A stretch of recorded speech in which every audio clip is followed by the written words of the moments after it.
Valley Club, yet another unskippable team arriving in Marvel Strike Force. Yesterday, we got the introduction of the immortal weapons. Today, we got the full kits for all three new members and the Reworks Iron Fist OG and World War II Iron Fist. And if you already see how strong they are outside the raids, yeah, you know they're going to be a strong raid team, but how strong are they going to be outside the raids? Well, that's what we're going to discuss in this video. If you're ready to see it, you know what to do, Valley Club. Find that like button and let's go smash it. Welcome back to the ValleyFlyin channel. I am ValleyFlyin. Hope you're having a great day, and I hope you're ready to see how strong this immortal weapons team is gonna be. Yeah, we got Lady Bullseye, we have Steel Serpent and Swordsmaster, plus the Reworks, both the Iron Fist. And if you get some value from the video today, hit that like button, hit the subscribe button, ring the notification bell so you know as soon as a brand new Marvel Strike Force video goes up on a normal week, at least 5 pieces of Marvel Strike Force content.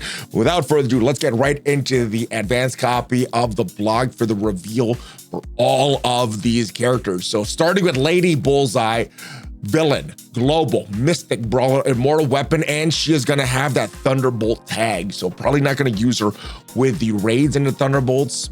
I guess maybe you can, but it's probably designed more for war and Cosmic Crucible. The basic Mystic Blades, attacking the primary target 300% damage on crit, applying offense down to a maximum of 3 to the primary target. So yeah, you want a lot of crits with Lady Bullseye.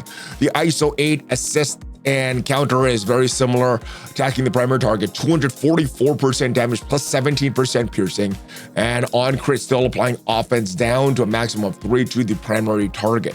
So decent basic. And talk about the special energy cost 3 out of 3, so you are able to use this right on turn one. Disappearing trick, attacking the primary and adjacent targets 250% damage, piercing damage, flipping positive effects into negative effects, and applying +1 offense down to a maximum of 3. On crit, prolong the duration of all negative effects by 1 up to a maximum of 3 on primary and secondary targets. So yeah, you want her critting a lot. Raider makes the most sense for her just because it looks like you want her critting a lot. Unfortunately, there's no way to equip like gear to increase the chances. The only thing you could do is put Raider on her. As far as I know, maybe there's some new mechanics that are coming up, but ultimate fan dance, energy cost 5 out of 5, so you could also use this on turn 1. Offense up to self and all immortal weapon and Thunderbolt allies. That's a pretty good one. I like that Thunderbolt call out as well. You're gonna attack the primary and adjacent targets 350% piercing, clear charge on the primary target. In raids, reduce the duration of all positive effects by 2 for primary and secondary targets. I like that they're reducing the duration is the way to get rid of safeguard. So I like that you're getting rid of safeguard as well with this one. Applying 1 random negative effect for 2 turns to primary and secondary targets. If this attack crits, apply slow for 2 turns, offense down for 2 turns, defense down for 2 turns to the primary and secondary targets. So crits very important for Lady Bullseye, as was described in that Strike Spot episode yesterday. This attack gains 500% extra focus, cannot be dodged or blocked, and the passive never misses on spawn. Applying immunity for 2 turns to self and all immortal weapon allies. In raids, 4 ability energies to self and all immortal weapon allies, so that is great for the raids. Don't have to worry about saving ability energy. You're just gonna get topped off from Lady Bullseye. When 1 or more enemies with offense down or attack the primary target of that attack for 5% of the target's max health. So percent-based damage, I like that. For each immortal weapon or Thunderbolt ally, gaining 10% crit chance. So she's gaining some crit chance from her passive. 40% more on a full immortal weapon or Thunderbolt ally team. More crit damage as well, 5% for each ally. And then if this character has 3 or more immortal weapon allies, reduce the crit chance of all enemies by 100. So full immortal weapons team, 100% crit chance lowered for the enemies. Enemies cannot have their speed increase except by positive effects. So that is their speed stat, not their speed bar. All right, moving on to Swordsmaster, who in yesterday's video said this was going to be the top member of the team, the member that brings this team all together. Hero, global, mystic, brawler, immortal weapon, and Mighty Avengers. So Mighty Avengers is the war version of the Immortal Avengers. So is war with Hercules, Falcon, probably, I don't know, probably taking out Vision or Scarlet Witch or something on that team. Let's see who was the best character to take out.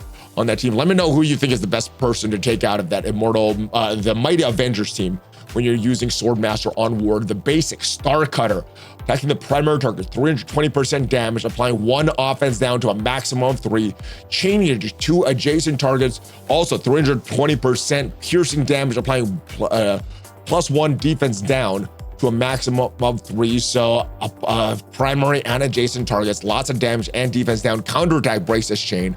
The ISO counter assist is very similar, attacking the primary target, 284% piercing damage, applying a defense down to a maximum of 3. So less damage, but still applying that defense down to the primary target.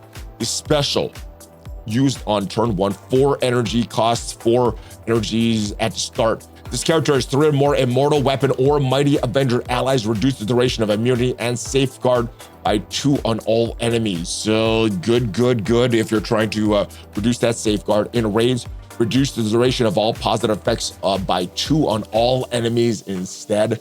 So not just immunity and safeguard, all stuff in the raids, but only immunity and safeguard outside the raids. Attacking all enemies, 300% piercing, +2 off defense down, up to a maximum of 3. Trauma for 2 turns, heal block for 2 turns. Ooh, strong. So you're not getting rid of that defense down on that because you have trauma as well. Raise, applying stun to the enemy with the highest damage. That cannot be blocked, cannot be counterattacked, cannot be dodged. The ultimate Omni Slash.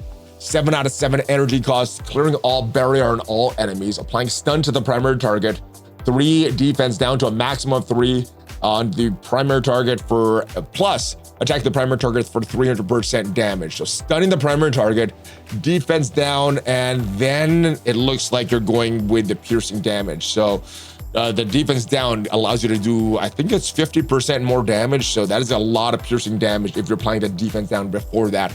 Bonus attack, 3 times 100% piercing. Man, this is gonna be a kill. 300% piercing, defense down before that, and then bonus attacking 3 times for 300% more piercing. In raids, ability deals double damage. So this is an instant kill. On kill, apply stun to all adjacent targets. So choose your target wisely when playing this manually.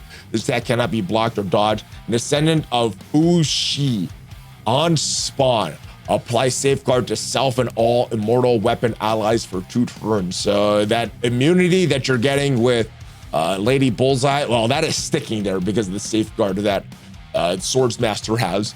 When an enemy with defense down is attacked, 50% chance to generate 1 ability energy for all Immortal Weapon allies. Ooh, okay, so not extended to the Mighty Avengers for War, but really good for Immortal Weapon allies. Heal self and all Immortal Weapon allies by 5% of this character's max health. In raids, always generate 1 ability energy for self and Immortal Weapon allies. All right, so that is good. So not just 50% chance in the raids, 100% chance. And that's only when an enemy with defense down is attacked. You're gonna lower armor by 25% for enemies with stun. So you got a lot of stuns going all around with Swordsmaster and in raids. Lower armor by additional 75% with enemies with stun. So 100% less armor in the raids. Man, they're just gonna wipe out raid teams. Again, you knew they're gonna be strong in the raids, but the question still remains, how strong are they gonna be outside the raids? They look like they're gonna be pretty strong though. If this character has 3 or more Immortal Weapon allies, enemies cannot gain offense up. So man, the raids, they're just smashing everything in the raids. All right, the last new member of the team before we get into some pretty beefy reworks. One for the original Iron Fist, and then little rework for the World War II version of Iron Fist, but Steel Serpent, Villain, Global, Mystic Controller, Immortal Weapon. Speed is 107, basic steel strikes. Attacking the primary target, 300% damage, applying 1 slow up to maximum of 3. So slowing the targets is what he's gonna do. Chain to 2 adjacent targets, 300% damage, applying +1 slow up to a maximum of 3. Applying +1 trauma up to a maximum of 2. Targets that have offense down, defense down, and slow. So when they have offense down, defense down, slow, getting the trauma. So you cannot remove those. Counterattack breaks this chain. The ISO assist counter is attacking the primary target 244% damage, plus 17% piercing, applying slow to a maximum of 3. So he's slowing them down with the basic. The special, very little bit of text here, but 3 out of 3 energy costs. You could use this on turn 1. Attacking the primary and adjacent targets, 300% piercing, flipping positive effects, negative effects, applying slow to a maximum of 3. That is still a strong special. The raids, reducing speed bar by 25% for all targets. That's even stronger in the raids. All right, the ultimate, Venomous Fist, energy cost 5 out of 7, so not available on turn 1. Clearing all barrier from all enemies, transfer positive effects from an Iron Fist ally to self. So I guess this is just OG Iron Fist. This is not World War II Iron Fist. This attack gains 10% damage per positive effects on self and 10% damage per negative effect on the primary target. So lots of potential extra damage from this. In the raids, reduce the duration of all positive effects by 2 on all enemies, so that will potentially clear safeguard. Attacking the primary target, 500% piercing, applying 2 slow to a maximum of 3. On kill, applying plus 3 slow to maximum of 3 to all enemies in raid. Reduce the speed of all enemies by 25%. This attack cannot be dodged. So lots of turn meter and speed manipulation from Steel Serpent. Passive, the way of the Serpent. On immortal weapon ally, turn gain assist now, so he's assisting as well. When 1 or more enemies with slowest attack, reduce the primary target's attack speed bar by 5%. So when they have slow and their attack, it's taking even longer for them to get a turn. On the raids, reduce speed bar by 5% for all enemies instead. Oh my goodness, so all enemies are reducing that. But I guess it's PvE content, so it's not super challenging. In the raids, if targets have 3 or more turns of slow, apply ability block the primary target instead. The target has 3 or more, if the character has 3 or more weapon allies, self, and all immortal weapon allies cannot have their speed bar reduced. So that is the turn meter. Speed bar is a turn meter. Speed is the speed stat. In raids, this character and immortal weapon allies cannot gain vulnerable. So, all right, that is what the new characters are. Let's go to the updated characters, and we got a pretty beefy upgrade for Iron Fist. Now he was like one of the meme characters in the game. Did become a okay character around the time of Heroes for Hire, but that was so long ago. So got some pretty beefy stat upgrades. Health increased by 577%, damage 504%, armor 751%, focus up by 442%, resistance up by 508%, and speed stat was increased by 6 to give him a base speed of 113. Still pretty slow in today's meta, but I guess it's above average. Right, the basic, the new, what it's going to do, attacking the primary target, 270% damage, chain to 2 adjacent targets. Instead of 150% damage, 270% damage, counterattack still breaks that chain. All right, the basic got a little tiny rework. The special, pretty big one though. So this is what it did before. Did a lot of stuff with Heroes for Hire allies. Right now, it's going to do a bunch of stuff. So if this character has 3 or more immortal weapon allies, reduce the duration of all negative effects on self and all immortal weapon allies by 2.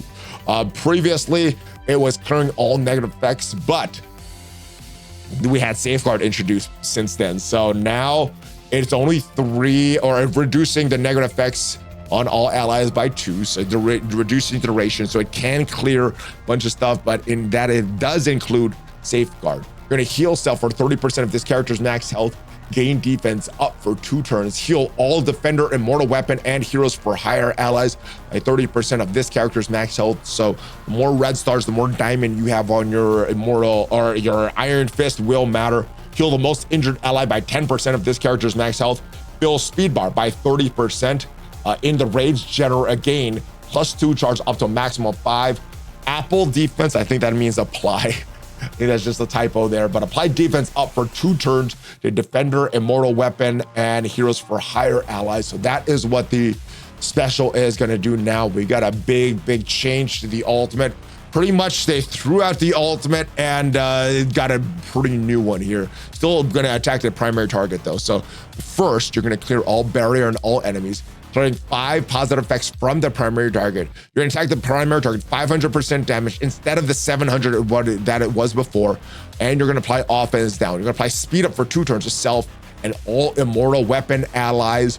In the raids, you're going to reduce the duration of all negative effects on self and all immortal weapon allies by 2. On kill, this character has 3 immortal weapon allies, gain +5 charge up to a maximum of 5. This attack cannot be blocked or dodged. So yeah, better ultimate. And I think the attacking the primary target, lowering the damage, I think the base stats increase, I think that makes up for that. So hopefully it's still a big punch. All right, the passive.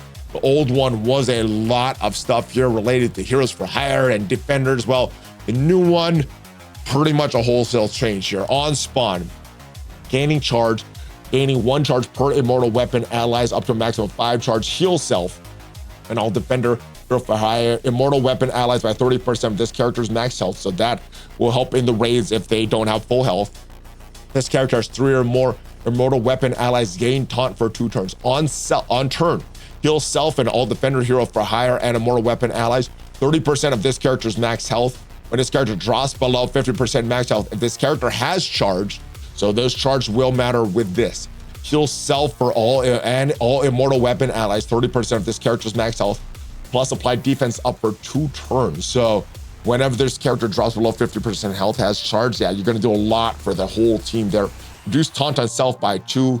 Lose 1 charge. So yeah, you could get 5 charges here. So you could do this a bunch of times here.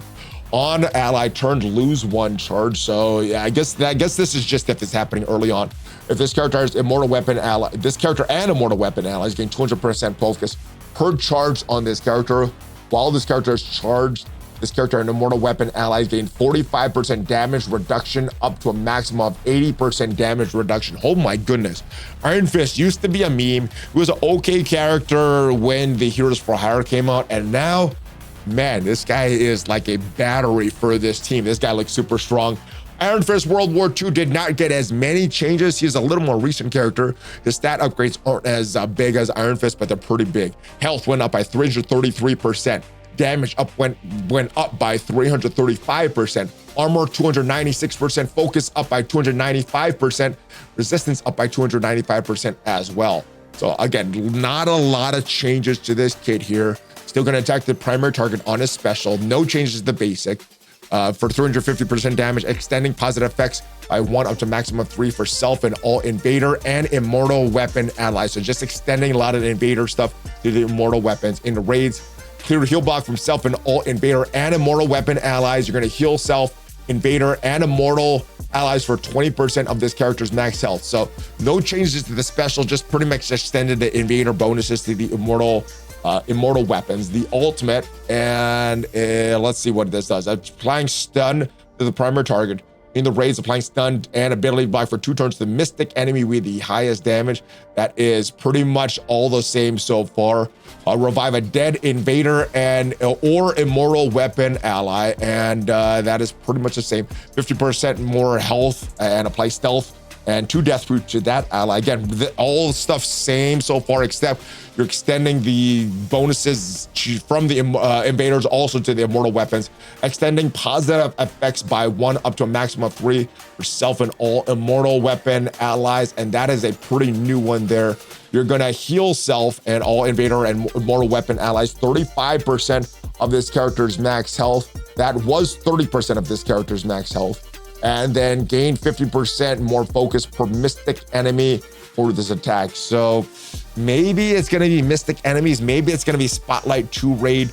The replacement, it's not clear yet. I'm hoping it's a Spotlight 2 raid replacement, so that means nobody has to build Alpha Flight, but guess we'll see. The passive, big changes, as actually not that big changes as well. Pretty much just extended the invader bonuses here to the immortal weapons. If this character has invader and immortal weapon on this character and invader immortal weapon allies turn, heal self and all immortal weapon and invaders for 6% of this character's max health. So that's pretty much all that this has done so far. It went up from 3% to 6%. So That is good, but yeah, pretty much just expanded a lot of invader stuff to the immortal weapons is what Iron Fist does, and had a big stat increase. But yeah, this team looks very, very strong in the raids, totally as expected. But let me know where you're planning to use this team. Are you going to use Lady Bullseye with the Thunderbolts either in Crucible or War? Are you going to use Swordmaster with the Mighty Avengers either in, I guess you're not going to really use them in Crucible, or are you going to use him in War? Let me know your thoughts on this team, and let me know what raid you think, or what raid team you think this team is going to replace. Hopefully you did get some value from this video. If you did, leave the video a like. Check out some of the other videos on the channel, including the 10 teams, the only 10 teams that you need to win right now in Marvel Strike Force. If you want to see that, check out the video up there, and I'll see you guys next time. Have a great rest of your day. Thanks for watching, guys. Hulk Fist Bump ValleyFlyin out. Take care.